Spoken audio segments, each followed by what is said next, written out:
There's a big problem with AI that I haven't heard anyone speaking about yet on the internet, so I thought that I would do that today.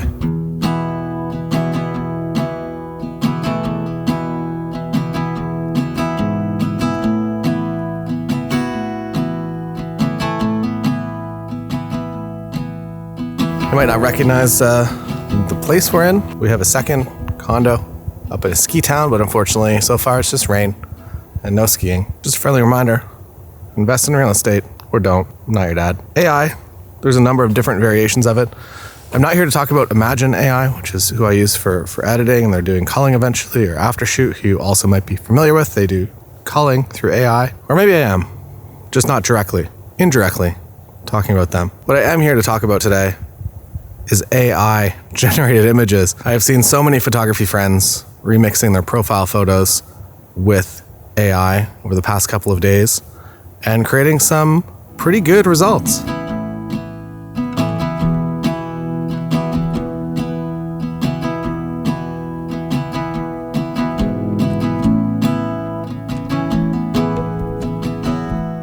Now, for us as photographers and as people that make money from making photos and events, this is all going to trickle down to video.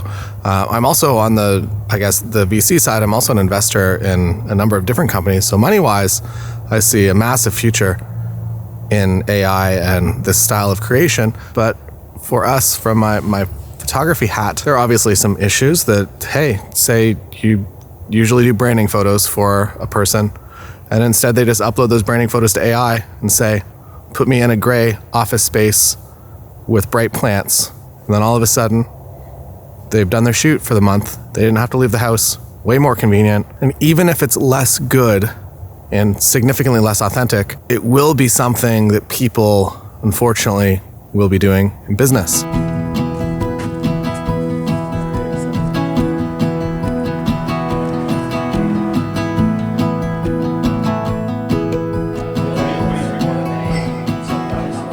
So I'm going to be giving you the problem as well as a few solutions and things you can do to prepare yourself so you're a little better prepared going into this transitionary time in our industry. I would say film to digital, big transition, digital to AI. I guess it's still digital, but digital cameras to AI is going to be another massive shift in our industry.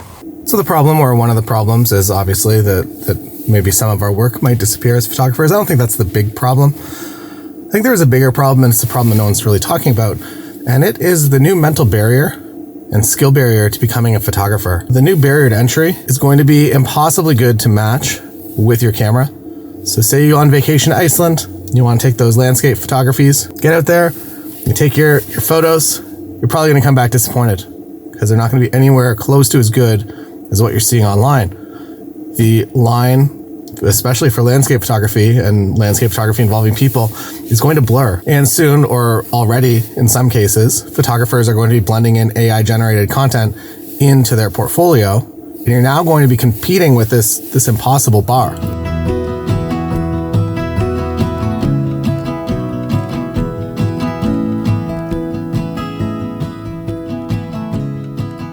So it's your first year into photography, you're excited, you got your new camera, you spent all your money, and now you get out there and you're always going to be left feeling like you didn't do a good enough job. And you're going to give up photography. I'm not telling you have to, but I suspect that this is going to be, at least if I was getting into photography, the first couple of years are hard and you suck and you know you suck. And then you get a little bit better and you think you're the best in the world. And then eventually that goes away and you kind of realize how good you actually are. But in that initial period, when you're bad and you know you're pretty bad, there's going to be a lot of it. Think of it as, I'm going to say thousands and thousands of people, at least maybe in the past when digital SLRs were a thing.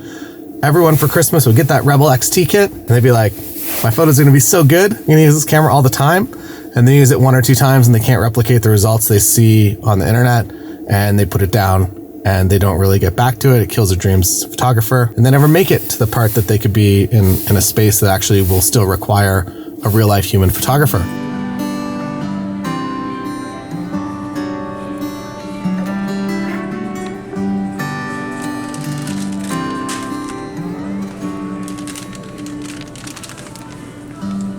So why is it a problem that people aren't going to be getting into the industry? First, It's a little bit sad that people are giving up their dreams. They think they want to do a thing. They quickly realize maybe it's not for them. So a lot of people are going to give up on their dreams before they even really give them a shot. Second, camera brands make a lot of money on entry-level products, and they use a lot of the money that they make in the entry-level market to funnel into their professional development. So without this wheel of newer people coming into the industry, buying entry-level products, funding professional-level development, the wheel kind of stops, and it has been stopping for years with the iPhone here, and the fact that people don't really feel that they need a mirrorless camera or DSLR any longer.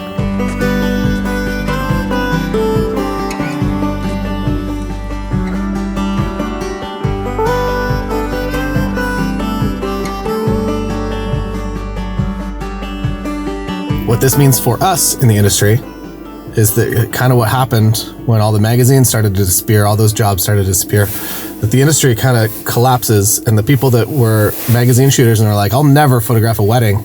I hate that. Or if you went to school for photography, I don't know what's in the curriculum, but they push so hard, or maybe it's just that it's just not cool to be a wedding photographer, even though it's very easy and profitable, and it's probably the fastest way to actually making real proper money in photography. But somehow that's just pushed against them, and that's not a reasonable career for somebody that's gone to photography school.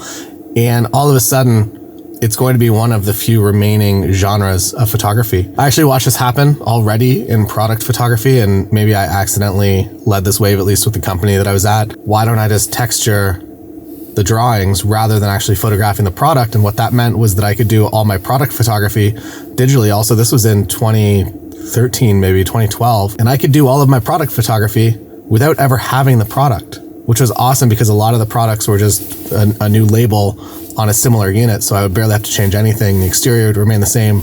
I guess kind of like Sony, that the outside mostly stays the same. So if I'm photographing this A7 IV, and then all of a sudden the A7 V comes out and it's in the same body, why rephotograph that unit? Just add the badge to it and re-export all the images.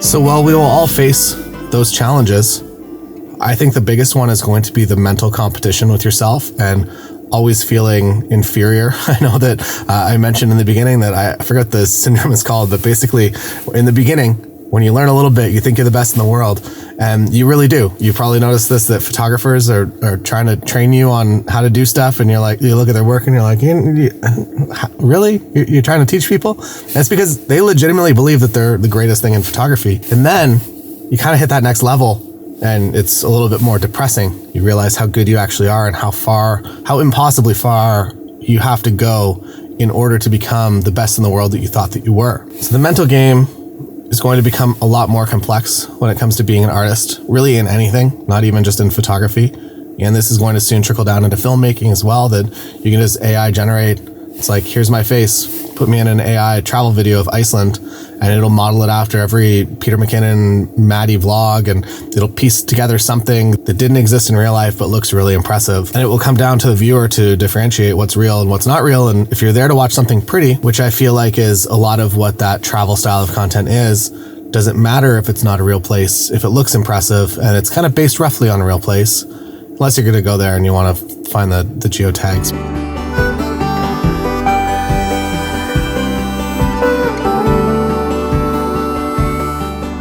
And then this brings us into the additional dilemma that when you go on that Iceland trip and you come back and you're disappointed on the photos you took, when you can just throw the one that you did take into AI and add Northern Lights to it in a really realistic way, how many of us are going to start to cheat even just a little bit? I know, like, we all stretch mountains now and make mountains look a little more impressive and retouch people, but how much further is that going to get, and how much higher is the bar going to be for you looking at coming into the industry, and that year one, you're not even close to generating something that you can do in 10 seconds on your computer.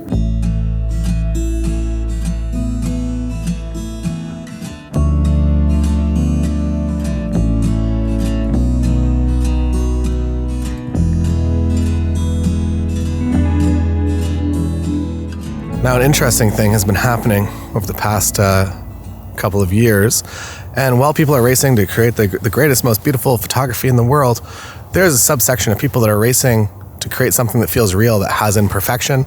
You've seen this with the rise of film photography, that film has inherently has imperfections built in, as well as the slow shutter speed, the blurry photo that we used to accidentally take back when getting started. That's actually become a trend, that if you take those blurry black and white photos, people do want them. Direct flash has made a comeback. It is not pretty. It does not work on most people, but it has become something that is in demand because it feels less perfect, a little less polished. Now, what does this mean for camera brands? That they're out there chasing the best they could possibly make.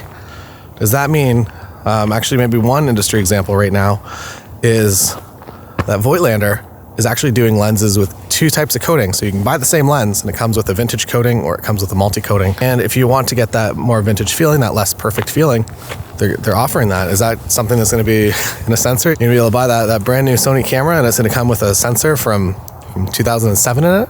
I don't know. But I can guarantee you that there are lots of conversations happening in marketing divisions of camera brands that how are they going to continue to market their products while this comes to more real life and the industry starts to shift over the next bunch of years.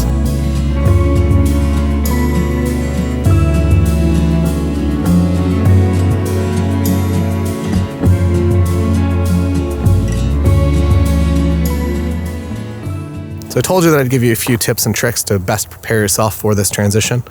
And I think the thing that's going to shift the most is that personal brand is going to be as important, if not more important, than your actual work, especially if you're trying to compete in more of an art space. So what this means is that rather than just focusing only on building your craft, you're going to be focusing on building your craft and also connecting that to your story and telling your story to the world in a way that makes them want to buy from you and only you. I feel like there's definitely an element of this already in play, especially in oversaturated markets like wedding photography. Like, how do you stand out as a wedding photographer? You can't really just be like, my images are slightly better than the other person and I do it for $50 less. You might make some sales that way, but how you make significant sales is by being the person that when they get engaged, that you're the one that they've had in mind for years. Why is that? Because they've been following your content, they feel attached to you, they like you for some reason, they don't know why, and you just get that call and they book as soon as they get engaged. You can also do this by combining services that people would need. I've done this with photography and video for commercial that I'll show up. I'll do the product photography as well as a product video for them that involves maybe some testimonials, some interview style content, and cut a bunch of different pieces from it. I think for a lot of brands, that's still going to be the most cost effective and easiest way to get the content they need, at least for the next couple of years. I would say maybe photographers, or at least who I've seen so far, maybe we're the early adopters, and AI is, fortunately or unfortunately, at least in terms of image generation, kind of still in its infancy. That it's damn good, but it has not peaked at its potential yet. So if you want to continue being very successful in the future, I think that it is very important to start focusing more than ever on your personal brand.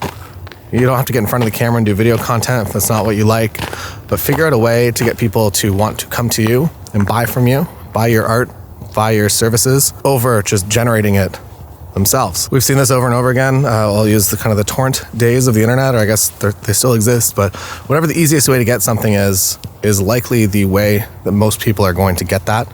And if it's not on Netflix, you're going to find it another way if it's too hard to buy. And it's going to be the same for photography services, I think, in a lot of cases. Again, wedding photographers, family photographers, you're probably going to be fine. There still does need to be authenticity in that. But when it comes to stock photography, that's going to disappear real quick. Shutterstock has already partnered with an AI company to do this. And if you want to make money on it, there's actually a lot of government grants available. And we're going to be using some of those actually. So maybe that's another hidden benefit, that if this thing is very interesting to you, regardless, I think, pretty much of which country you live in right now, there are a number of government programs, especially in Canada and the United States, that if you're doing something in the AI space, there's probably some money available, even though the economy is still in a bit of a weird spot. So that's all for today. Thanks for watching. Don't forget to subscribe. I'll see you again on another time.